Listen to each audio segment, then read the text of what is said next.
Hi, everybody. My name is Cheetah Brown, and I'm ugly. Oh, yeah, nature didn't give me beauty, and neither did my mother. But my dad is handsome, and my sister Abby takes after him. She is so lucky, and she knows it, just as she knew the fact that I was unlucky. I decided not to fight my face and just walk as I was, but that didn't stop me from seeing the beauty of nature around me. Smile for the camera. Ugh. Cruel nature decided that I could take beautiful pictures but still be ugly myself. Once, at one of my street photo shoots, when I was snapping photos of blossoming cherry trees, a mad dog swept me off my feet and my camera fell. The lens was intact, but the body broke. I was so upset. The owner of the dog ran up apologizing, and the cute retriever just smiled. The guy said he would make it up to me, but I couldn't even hear what he was telling me because I fell in love with him right there. He was so good looking. I just wanted to take pictures of him. I asked him to stand still, turned on my broken camera, and started taking pictures. He was surprised, but then he posed with his dog. It was a great shot. He liked them too and asked to take pictures with me. It seemed strange to me, but I took selfies with the three of us. In the evening, I edited the photos and got what I needed, and I printed out the photo of the three of us in duplicates and kept one copy for myself, and I thought I'd give the other to him if I saw him. It didn't take long for us to meet again. As soon as I went out a week later on another photo hunt, he was in the lens. I was even scared because his dog, Vegas, was with him. John asked where his picture was, and I handed him several ones, including ones with me in it. He took them and smiled, and then handed me a brand new camera. What? Is this for me? You shouldn't have. It's my bad. I broke your camera, and here's your restitution. And thanks for the cool pictures. I like this one the best. He showed me the picture of the three of us. I suggested we get coffee and go for a walk, to which he replied, "Sorry, but I'm kind of dating a different kind of girl." What other kind? The pretty ones? All right, I'm off. My girlfriend's waiting for me. His words hurt me so much. It turns out that I took his attention as a hit and made a mistake. I went home in tears, started crying, and my mother came in my room to see me. But I didn't want to talk to her. I screamed and blamed her for making me so ugly, while my sister got the best qualities from my father, and I got nothing. My parents looked at me very sadly. After another couple of hours, my mother came to see me again, stroked my head, and handed me an unfamiliar, old-fashioned wristwatch. What's this, Mom? Ask him to put this on your wrist, and he'll see the ideal beauty in you. What? Is this a joke? No, it's ancient witchcraft. Many of my mother's ancestors used this watch, which was bewitched by a witch.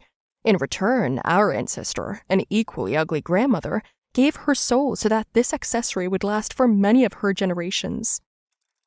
It was strange, but on the back of the watch, it said 1905. I had no choice but to check it out. I texted John online under the excuse that my camera wasn't working, and he met with me. I immediately confessed and told him I wanted to thank him and give him a gift for Vegas. John agreed to accept it. At last, I dropped my watch, as if by accident, and he picked it up. Wow, it's beautiful. Yeah, it's mine. Can you put it on for me? Yeah, okay. He put my watch on and immediately passed out. Vegas jumped around him. I helped him roll over to face the sky, and he opened his eyes. At the sight of me, John smiled. Hey, it's you, he said, and I smiled. Wow, did it work? Awesome. John took my hand and immediately took me for a walk. And Happy Vegas was there for all of it, running all over the street. John looked very happy. So we started dating. Now, whenever I wore the watch before we met, I left the camera at home and left the photo shoots for a while too. You never know what kind of look he may see me in. Everything was fine with us. We went on dates, we walked a lot. John turned out to be active on walks. We both went to the mountains and the woods and camping almost every day in the evenings. I was getting high and enjoying the company of my boyfriend, sometimes his dog, and the beauty of nature. I wanted to capture everything, but didn't have my tool around. How are your studies in Brooklyn? Brooklyn? Yeah, you said you went to design school there or something? Good thing my sister went to Brooklyn to study design, and I was able to figure out quickly what to say. Where did you get Vegas? My dad gave him to me just before he died. It's the dog I love the most thing in my life. I'm sorry. I'm so sorry. It's okay. I'm fine now, and I'm sure my dad sees everything and is happy that I'm happy. These words took me by surprise, for John was not really happy with me. He was happy with a girl he sees in my place. Then I just had to figure out who she was. Then my sister called me, and her picture popped up on my screen. Yes, Abby, have you arrived yet? Well, I'll be home soon. Bye. Do you have a twin sister? What?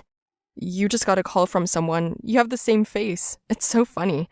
I never thought a pretty girl like you would have a twin. That's crazy. Is he in love with my sister? Of course he is. Brooklyn, design? But how did they meet? I'm sorry. I'm trying to remember how we met, and I can't seem to. Could you tell me? What's there to tell? I was chasing you. You have a lot of admirers. I barely got your number, but you didn't answer, and then I saw you here. It was fate. He hugged me after, and I went home. Abby and my parents were sitting around spending the evening at home.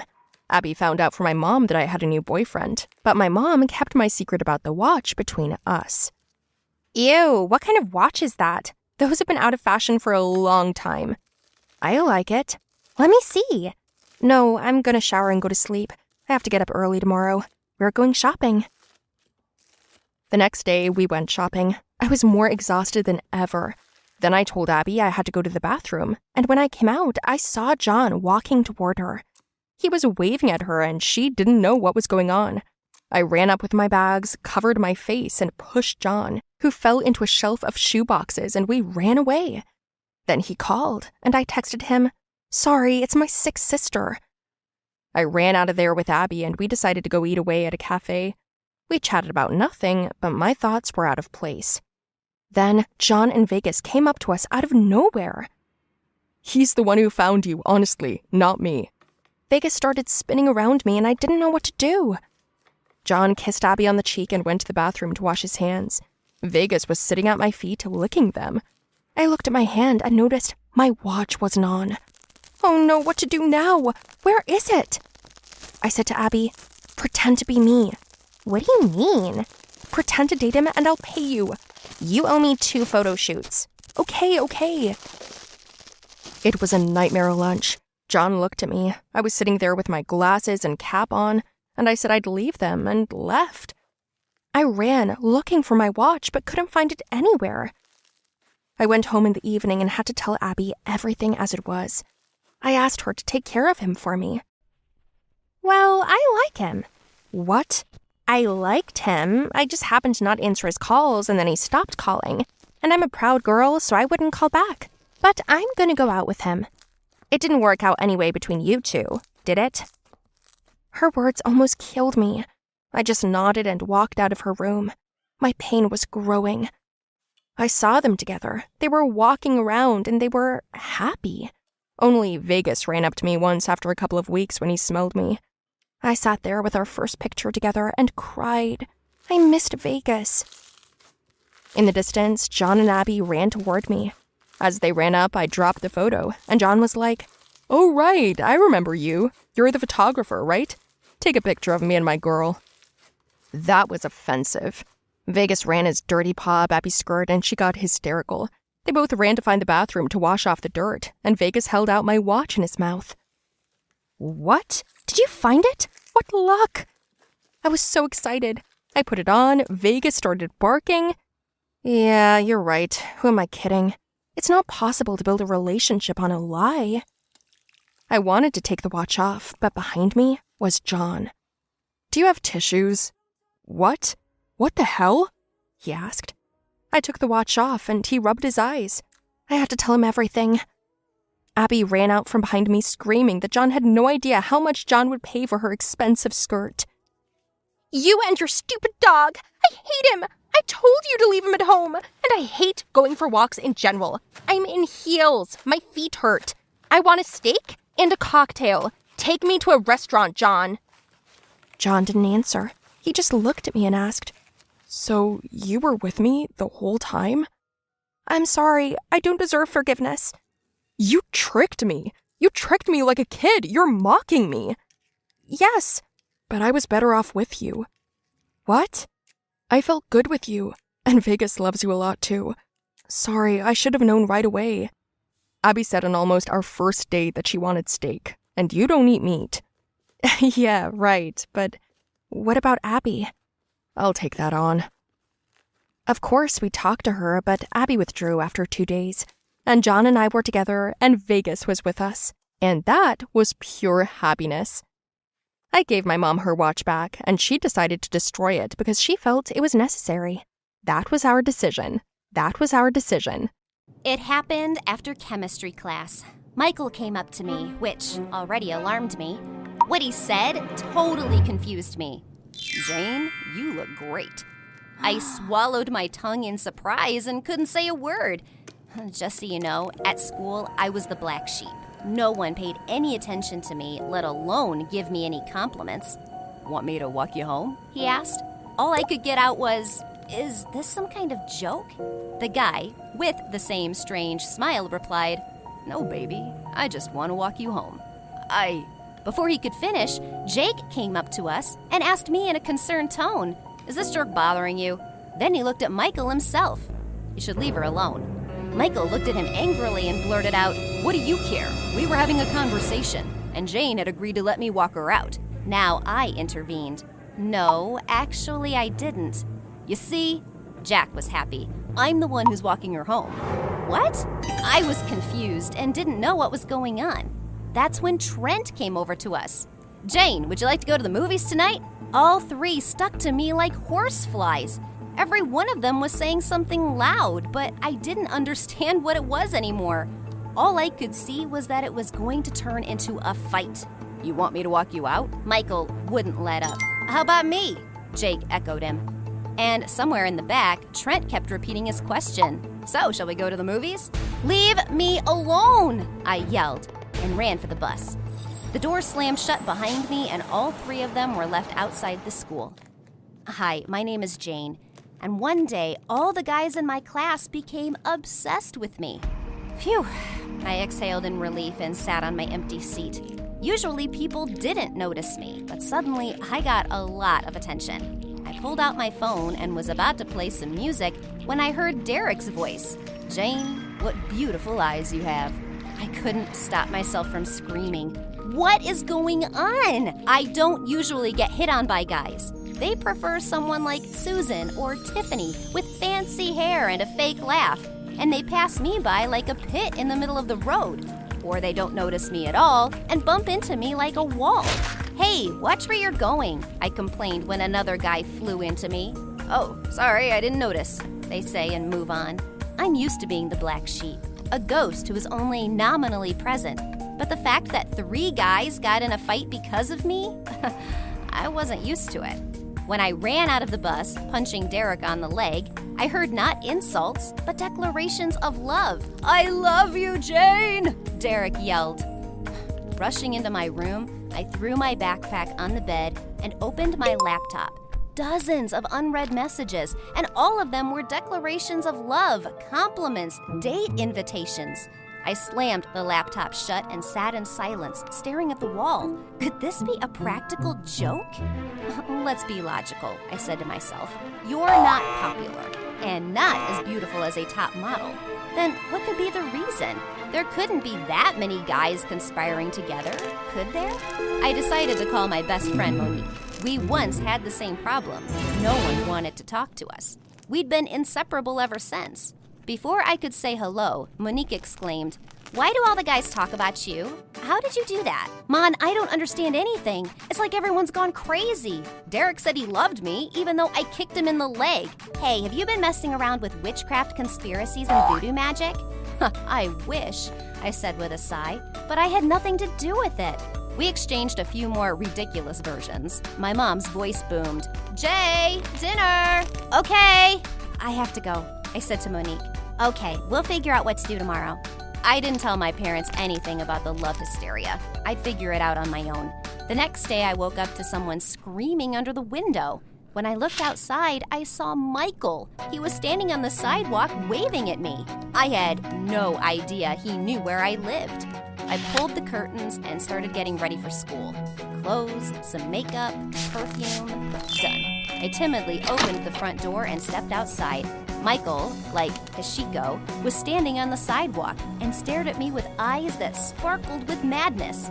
"Don't you think it's creepy to stalk someone like that?" I asked him. He pretended not to hear the question. "Let me carry your things." Without waiting for my permission, he took my backpack and hung it on his shoulder. Well, let's just say we walked to the bus stop. Michael was silent and had a smile on his face the whole way. He looked like a psychopath at this point. I felt like he wasn't looking at me like a person. I thought he was looking at me like I was a tasty steak that he was about to eat.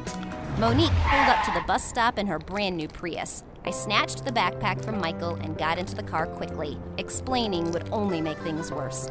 "What was Michael doing here?" my friend asked me in surprise. I shrugged. He was standing outside my window. "Clinic," Monique diagnosed. When we pulled up to the school, I threw my hood over my head and put on black glasses. "What was that for?" my friend asked. "For conspiracy," I replied. "We have to sneak into class without being seen." "Okay." Monique parked and we got out of the car. "Look, can you see if Jake and Trent are there?" "Okay, if anything, I'll give you a sign." I waited by the car for 5 minutes.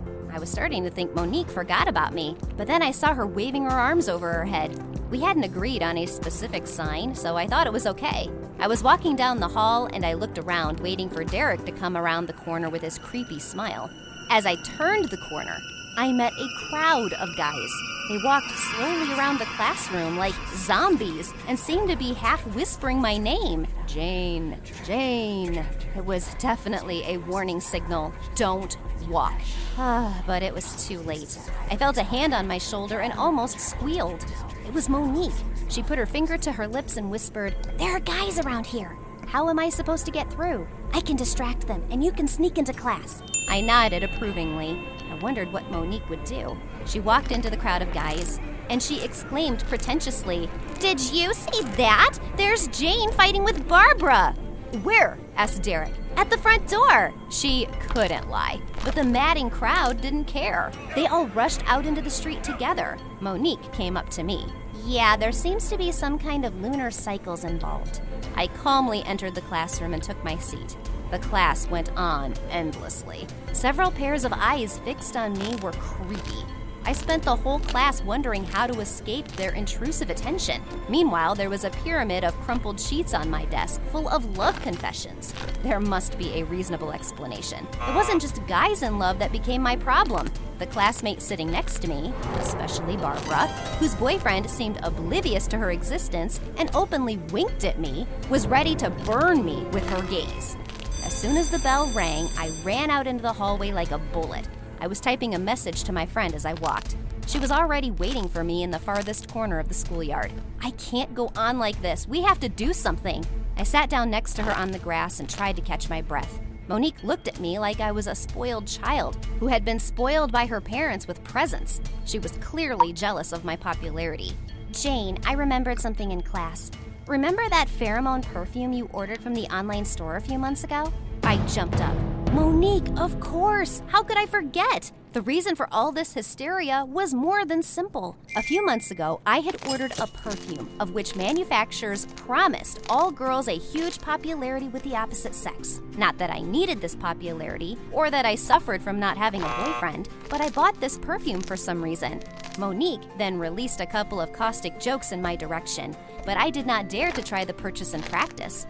And on the day of the craze, when I was leaving for school, I spritzed myself with the first perfume I could get my hands on. Apparently, it was the same perfume. Monique smiled approvingly. "You've got a 1 in a million shot. All the guys love you, so take advantage of it."